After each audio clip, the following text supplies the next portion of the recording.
Welcome to this teaching, which revolves around Chanukkah. And of course, I have called it the dedication of Messiah.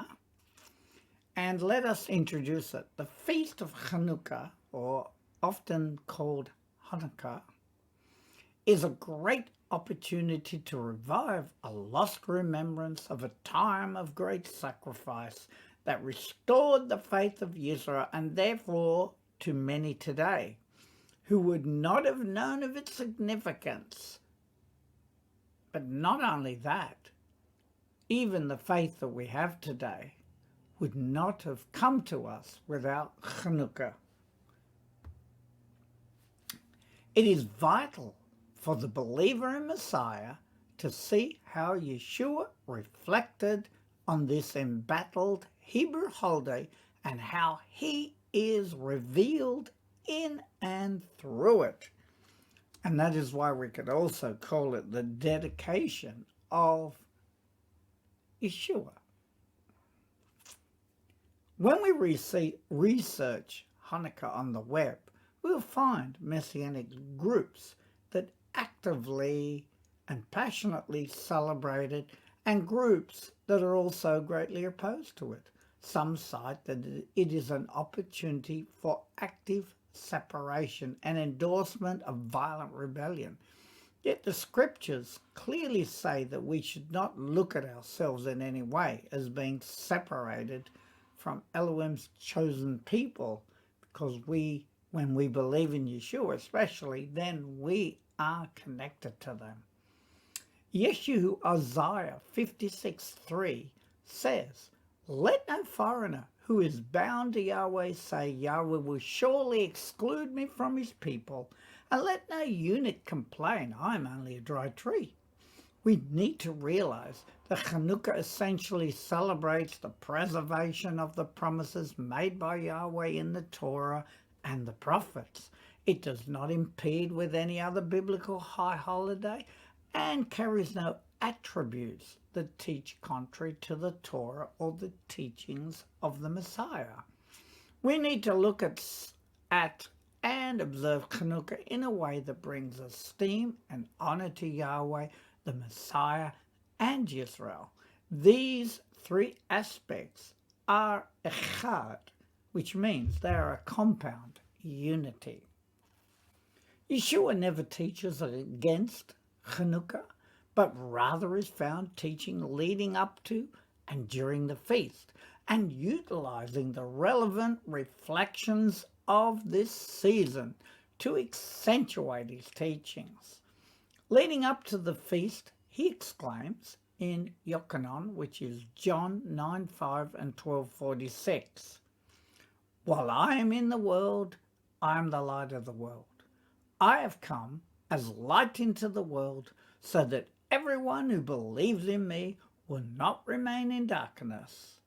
Then, of interesting significance is the mentioning in John 10:22, with the author desiring to let the reader know that Yeshua was now in the temple at that particular time of this particular feast, and that it was also winter, to give us insight into when it was. Yeshua's teaching also mentions him being sanctified by Elohim, which is synonymous with being dedicated. But before we go any further, let us look into some of the background of how this feast came about. The historical background. During the time of the Second Temple, the land of Israel was ruled by cruel Greeks. Now a wicked and evil ruler came to power, whose name was Antiochus Epiphanes, or Antiochus, some people will call him. Antiochus robbed the Jews of their property, set up pagan idols in the temple of Elohim. He forcefully caused the Yehudim, the Jews, to abandon the keeping of the Sabbath, the Shabbat, and didn't allow them to circumcise their children on punishment of death. And he burned every Torah scroll he could find, and his final insult and abomination that he offered was that he offered a swine on the sacred altar in the Beit Hamikdash, the temple. His sole purpose was the introduction of Greek religion through the entire kingdom with no exceptions, and enforced his will with extreme cruelty and violence. We read in 1 Maccabees, as we see on the slide, chapter 1, verse 54, on the 15th day of the month of Kislev, that's the Hebrew 9th month, in the year 145 or 167 BC, the abomination of desolation was set up on the altar of burnt offering, and they built altars in the surrounding cities of Yehuda or Judah.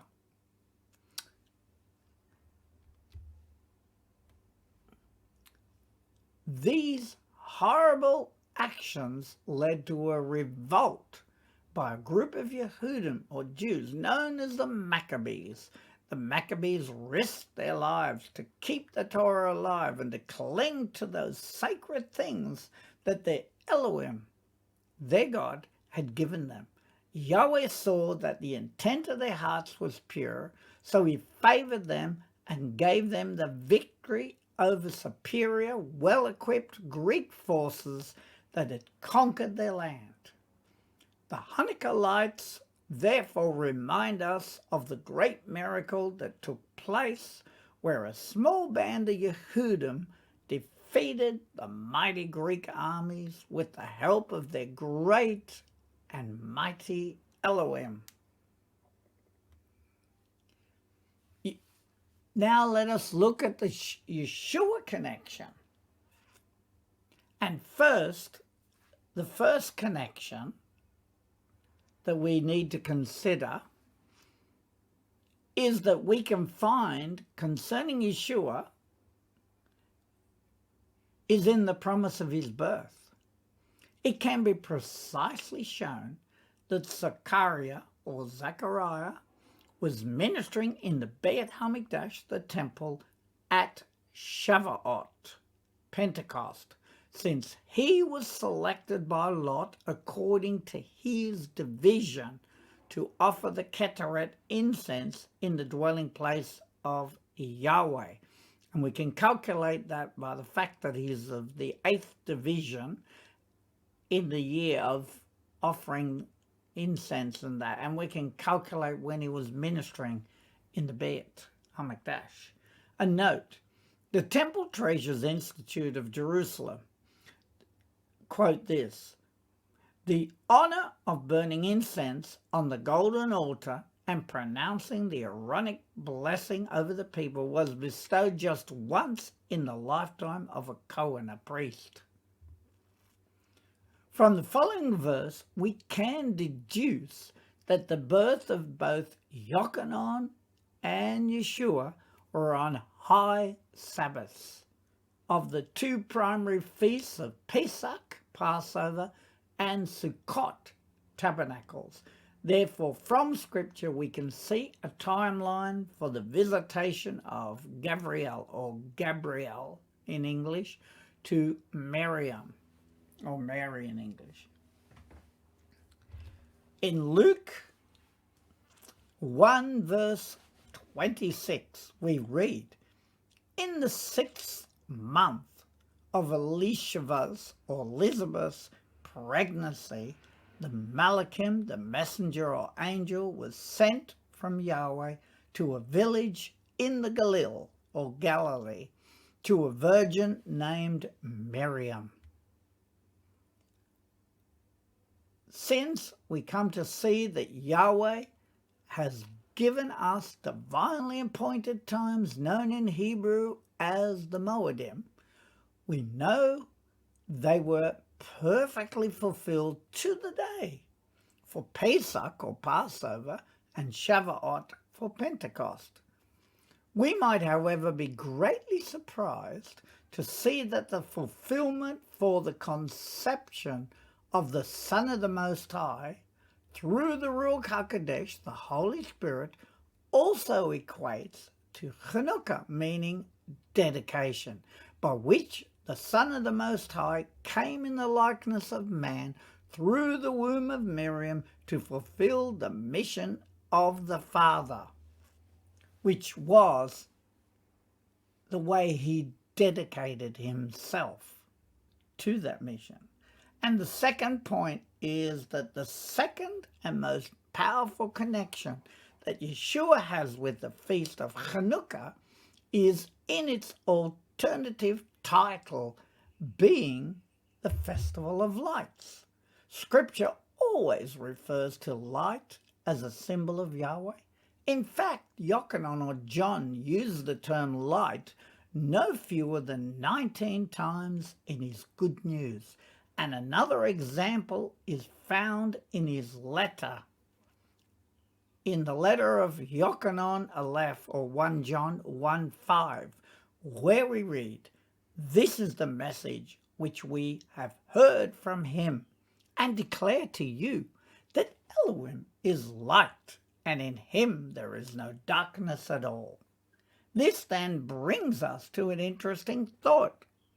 We read in Yochanan John 7 that Yeshua is at Sukkot, the festival of booths. However, we read at the beginning of chapter 7 this, in Yochanan 7:1. "And after this, Yeshua walked in Galilee, for he did not wish to walk in Yehuda or Judea, because the Yehudim, the Jews, were seeking to kill him." Clearly, Yeshua had returned to Jerusalem, something he normally avoided doing at this point in time. Just as he had come for Sukkot, now he had come for Chanukkah, the Feast of Dedication, despite the fact that many wished to kill him. And this then implies that Yeshua thought it was imperative for him to be found at this feast. In the chronological Gospels by Michael Rood, at the conclusion of chapter 7, he includes this comment. In Yochanan John 7:53, we read, "And then in brackets, after the Feast of Sukkot, or Tabernacles, concluded, every man went to his own house." And a note that he writes is, from the context, we can conclude that the next 2 months between Sukkot and Chanukkah is when Yeshua sent out his Talmudim, his disciples, equating this section to being after the Mount of Transfiguration experience before Sukkot, the Feast of Tabernacles, as noted in Luke 10:1. "And after this the Master appointed 70 others and sent them 2 by 2 ahead of him to every city and place where he himself was about to go." The conclusion of this reasoning is that the following chapters, beginning from chapter 8, are thought by commentators to be the time of Chanukkah, though Yeshua's location is not revealed until the following, almost as an afterthought of significance. In Yochanan 10:22 it says, "And that time Chanukkah, the Feast of Dedication, came to be, and it was winter, and Yeshua was walking in the Beit Hamikdash, the temple, in the porch of Shalomo, or Solomon." What adds credence to this thought is the words Yeshua uses when speaking to the Perushim, the Pharisees, and the people. In fact, he preaches 3 sermons in which he declares himself the light of the world, the most known verse being found in Yochanan John 8:12. "Therefore Yeshua spoke to them again, saying, I am the light of the world. He who follows me shall by no means walk in darkness, but possess the light of life. But Yeshua, referring to himself as the light of the world, by Yeshua referring to himself as the light of the world, apart from reflecting on the theme of Hanukkah, he was in truth declaring himself as the actual context to which the feast was being celebrated, which was the hope of the return of the light of Yahweh that had departed from the temple. And so the rededication and cleansing of the temple of Yahweh was seen as the hope of Israel for the return of the Shekinah, the presence, and a national return to faithful observance of all that the Torah taught, as it was considered the light of Elohim. What opponents of Hanukkah today cite, however, is the fact that though the revolution was to restore the temple and the Torah, the Maccabean rule became extremely corrupt. Quoting from a well-known Jewish historian is now appropriate. Titus Flavius Josephus, in his writings on Antiquities 13, 14, and 2, in 380, I'm not sure what that means. In time, the Maccabean family, the Hasmoneans, became drunk with power and became corrupt and cruel. One of their leaders, Alexander Genius, in 103 to 76 BC, put down a revolt of Pharisees and Hasidim who challenged his corrupt rule. Over a 6-year period, he slaughtered 50,000 Yehudim Jews. At one point, he ordered the Yehudi Jewish soldiers to crucify 800 Pharisees and ordered the throats of their children and their wives cut in front of them. This indeed seems to be a picture of mankind, extreme violence, and of Israel, but this is no reason to fail to honor this historic fact, since without Chanukkah, the birth of Yeshua would have come in a time of pagan Greek religion. We must, however, consider that the birth of Israel in the Promised Land also came with war, as we read in the book of Yeshua, or Yahushua, Joshua. But also through Israel's corruption, so did their downfall, both to the Assyrians and the Babylonians. Israel always had to fight to see its promises fulfilled. Yahushua, or Joshua, was encouraged by Yahweh to be strong and courageous, and that no man could stand before him.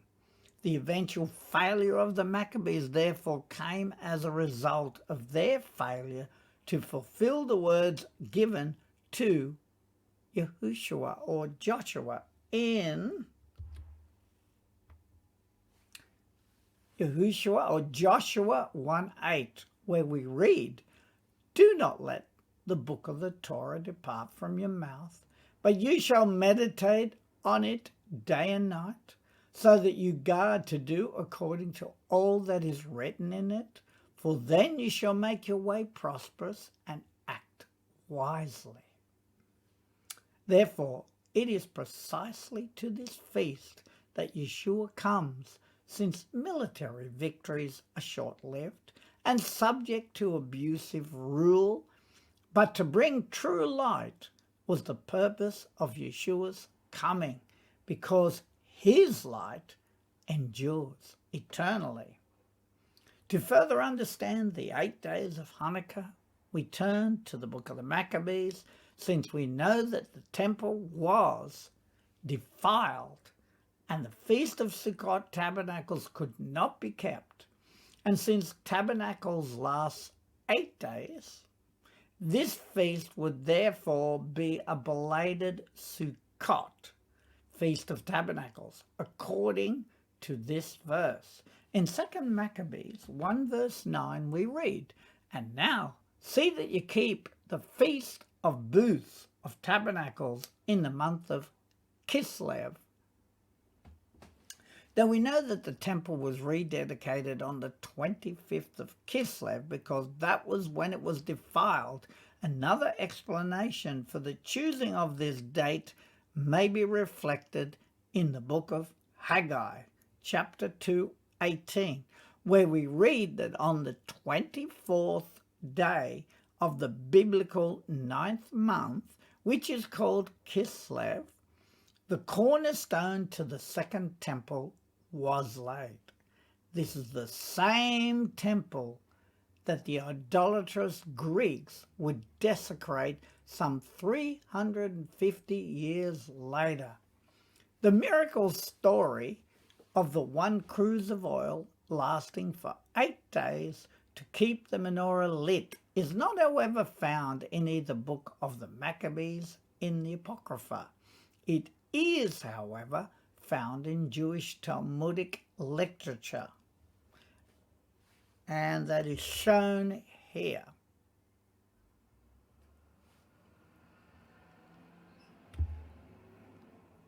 The literature is called the Baraita, an addition to the Mishnah, to the Megillat Ta'anit, Shabbat 21b, where we read, according to the Encyclopedia Judaica, this Baraita states that on entering the temple, the Hasmoneans discovered that the Greeks had defiled all the oil, except for one cruse, which contained enough oil to keep the temple menorah burning for only 1 day. A miracle, however, happened, and they kindled it for 8 days. In its commemoration, a festival lasting 8 days was instituted for future generations. And that's from Hanukkah, Encyclopedia Judaica 7, and it's just quoting where it is. What the teachers of the nation of Israel began to understand is that though the military victory of the Maccabees only lasted less than 100 years, the spiritual victory that they incited would last even to the present day, which is best represented by the single cruse of oil. With Yeshua coming to the Feast of Hanukkah, he was saying for today that he is that one cruse of oil that never runs out. And as the shamash, the servant candle, he gives light to all who will believe in him, because he is the light of the world that endures forever. The final outrage. Since the Maccabean zealots long ago contended with Antiochus Epiphanes, whose name literally means El or God manifest, which is Epiphanes, mean to manifest, we might think that the declaration of Yeshua was at the worst possible time, or could it actually be the most appropriate time, when he explicitly announced that he and the Father were one in name, authority, and purpose, as we read in Yochanan John 10:30, the leaders had had enough. Yeshua was in fact saying that he was El Manifest, so they accused him of blasphemy and flew into righteous rage, picking up stones.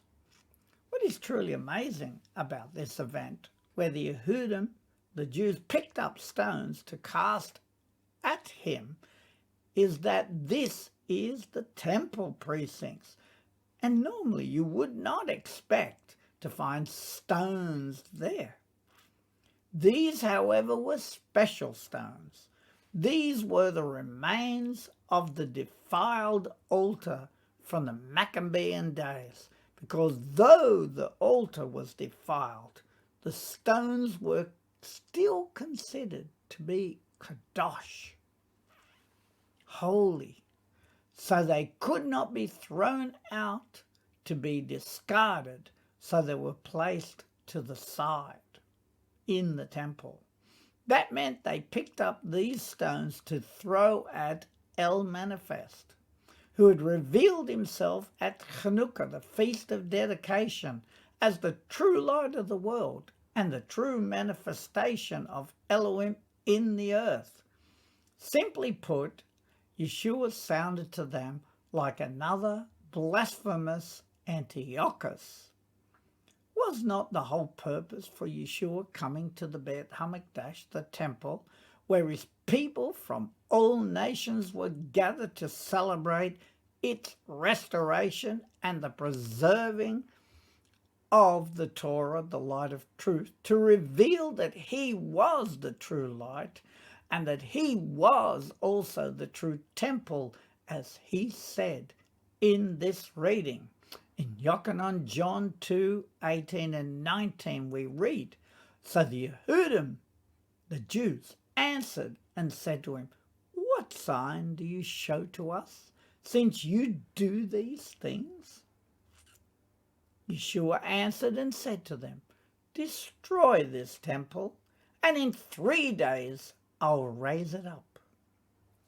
Could in fact Yeshua be fulfilling another prophecy of Haggai, where Yahweh through the prophet predicts that the esteem, the glory of this latter temple shall be greater than the former?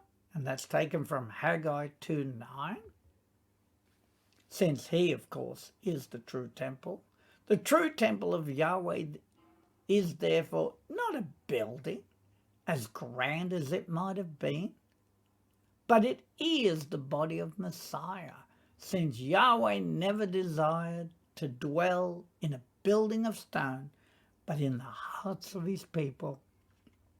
As we consider the celebration of Hanukkah, the Feast of Dedication or Lights, let us see it as a proclamation of the true light and the true temple of Yahweh that has come into the world. A quote from the Kleman edition of the Mishkan, its structure and its sacred vessels is in order. And this is Jewish writings. Rav Samson Raphael Hirsch states that the Mishkan, the tabernacle, had 2 purposes. It was a kadosh, a holy place, meaning that the vessels would be sacred and that it would be the place where the presence, the Shekinah, would dwell. Now that the true light has come, those who walk in that light are his true Mishkan, or dwelling, as revealed in the words of Kepha, or Peter. And we see that in Kepha Aleph, where we read in 1 Peter 2 verse 5, "You also, as living stones, are being built up a spiritual house, a kadosh, set apart priesthood, to offer up spiritual slaughter offerings acceptable to Elohim through Yeshua Messiah." Let us therefore seek Chanukkah as an opportunity to reflect the light that dwells in us. In Yochanan Aleph 1 John, we read,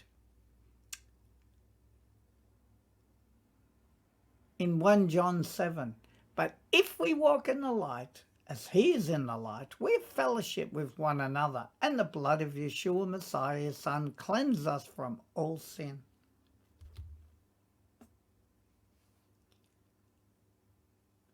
Let us therefore see Chanukkah as an opportunity to reflect the light that dwells in us.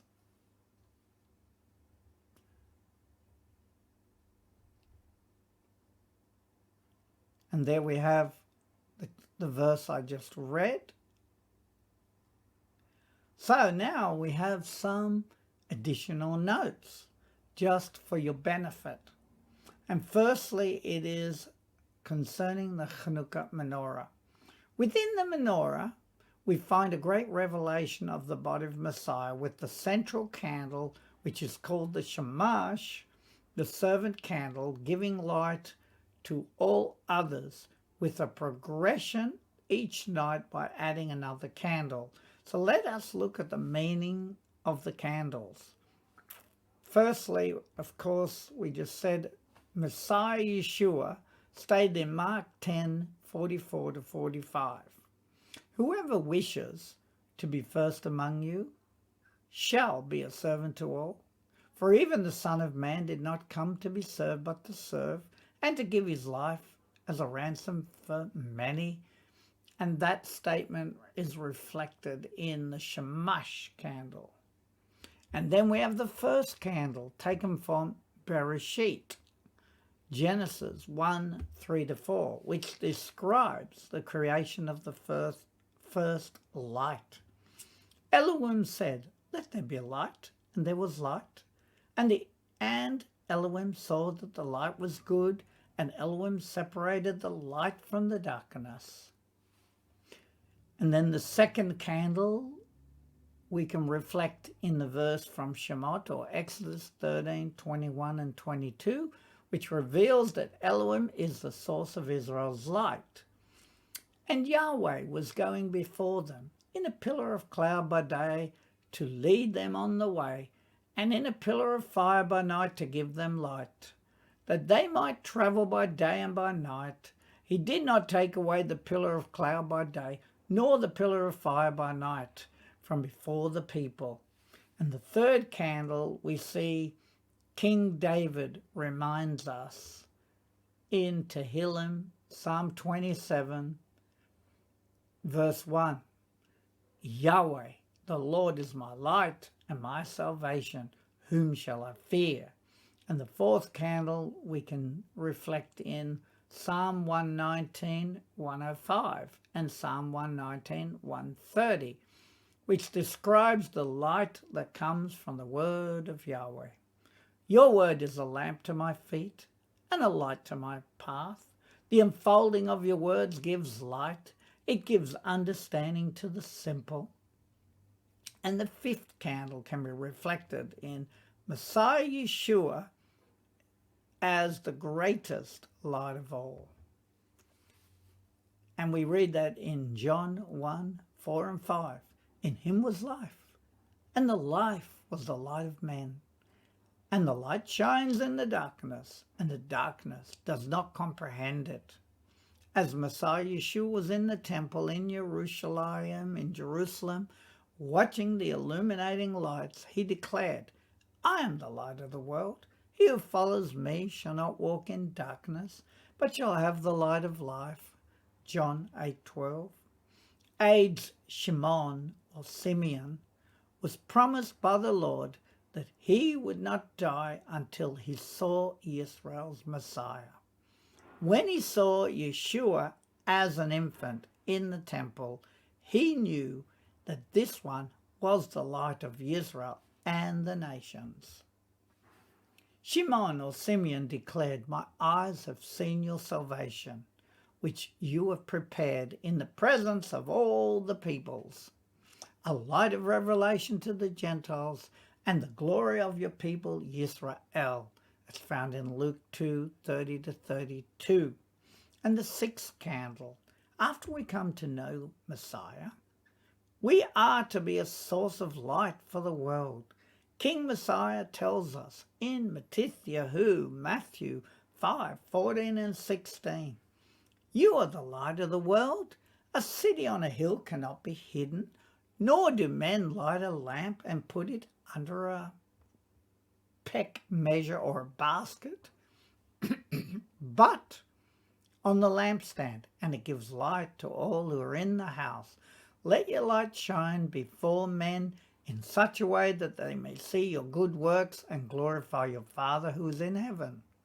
And the seventh candle, The prophet Yeshua Isaiah speaks of the future glory of the restored Israel.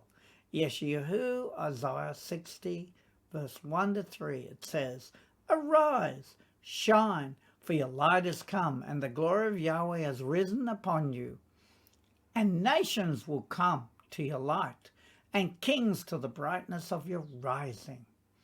And finally, the eighth candle, we take that from Revelations 21, 22 to 27, which gives us a description of our glorious eternal dwelling place in the new Jerusalem or Jerusalem. "And I saw no temple in it, for Yahweh Elohim, the Almighty, and the Lamb are its temple, and the city has no need of the sun or of the moon to shine upon it, for the esteem of Elohim has illuminated it, and its lamp is the Lamb. And the nations shall walk in its light, and the kings of the earth shall bring their esteem into it. And in the daytime, for there shall be no night there, its gates shall never be closed, and they shall bring the glory and the honor of the nations into it. And nothing unclean, and no one who practices abomination and lying shall ever come into it, but only those whose names are written in the Lamb's book of life." When we add a candle each day for each of the 8 days of Chanukkah, it represents an expanding nature of chesed, which is mercy, as opposed to the contracting nature of gevura, which is severity or judgment. And so now, at the end of this, I would just like to wish you happy Chanukkah. And we can see the exact dates, the Kislev 25 to Tevet 2, which is December 3 to 10. So it is the time that we celebrate. So may you have a blessed and happy Chanukkah, or in Hebrew, Chag Sameach Chanukkah. Thank you.